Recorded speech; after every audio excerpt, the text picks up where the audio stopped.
But to go grocery shopping, they didn't really I would think about how it'd be so crazy to like transport somehow an Indian into a Walmart or something in the United States, because that's nothing like anything they'd ever seen. They don't even have like grocery stores like Smith's or anything like that. To get our groceries, we'd usually go to a place and it would just be like a little roll up, probably 5-foot wide window, and it was just an individual person that somehow would get grocery stuff there. And they had all the typical, they had rice that was just in open bags, and they just measure by weight how much you wanted. They usually had several varieties of rice to choose from. And if you ever saw like a jar of peanut butter or a can of tuna fish or something, you usually just grab that, because groceries weren't really, it's not like in the United States where groceries are just stocked all the time and it's all what you want. If you saw a can of tuna fish, you grab it, because who knows if there's going to be tuna fish there again or something. They just kind of get like things like that are more kind of special.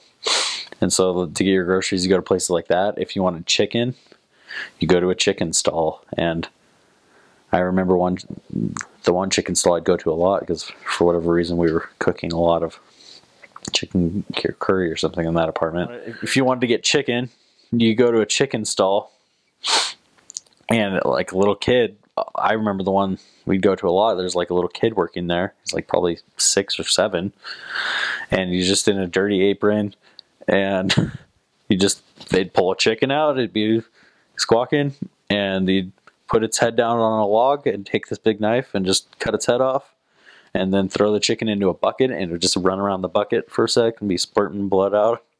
And then when it slowed down a bit, after a couple minutes, the kid would take it, dunk it in some water, and just peel all the skin and feathers off all at once. It was like peeling an orange. And then he'd cut it into whatever size pieces you wanted for your curry. Like with a saw, basically. I think he had a powered saw, but a lot of chicken stalls didn't. And you bag it up, and that's how you got chicken. You just sit there and watch the chicken be killed. And I don't know, that sort of stuff didn't bother me, but I think it was weird for some guys. If you wanted like fish or lamb is what I'm thinking, you'd go to like a lamb stall, and they just have a whole lamb hanging up there, and they'd cut off the cuts you wanted, and there's usually flies all over it, and so you have to take it home, make sure you cook it. And I mean, it wasn't all that sort of stuff wasn't pretty packages. It was just, I don't know, it seemed pretty oldie times, kind of like. And you didn't get meats in your grocery stores like you do today. It was, you go to a chicken place, and in like the coastal villages, you could go get fish, and they'd have fish hanging up all over the place. You could pick out whatever fish you wanted. They had different types of, so they call it dal. I think we just call it lentils in the United States. They're like little vegetables, and you could go and there's different types of dal, and you could get those at the grocery store, and they'd measure that by weight and give it to you in a bag. And then you could get Fanta. They had one that was white called Limca, Pepsi, Coke, and Sprite. And I think that was like it as far as soft drinks are concerned.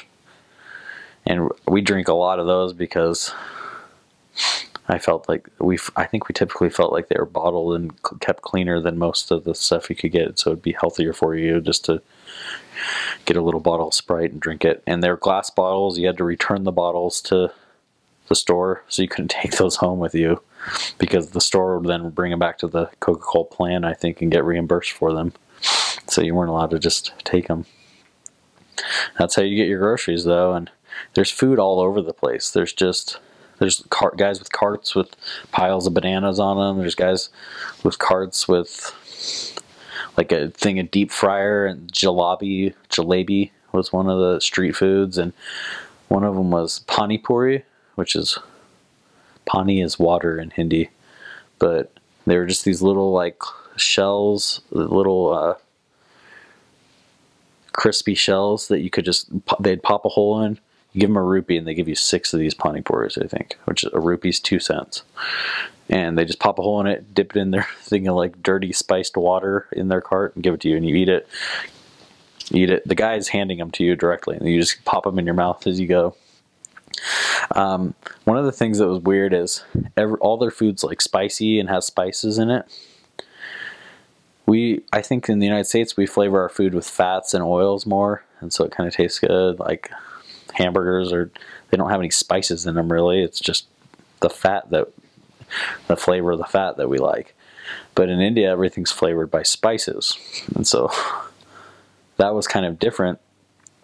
But I remember like breakfast even, it's like flavored by spices. It's not like spicy, like hot spicy, the breakfast wasn't, but it's like flavored by like cinnamon maybe, or a spice, and it wasn't like sweet ever, it was like spices.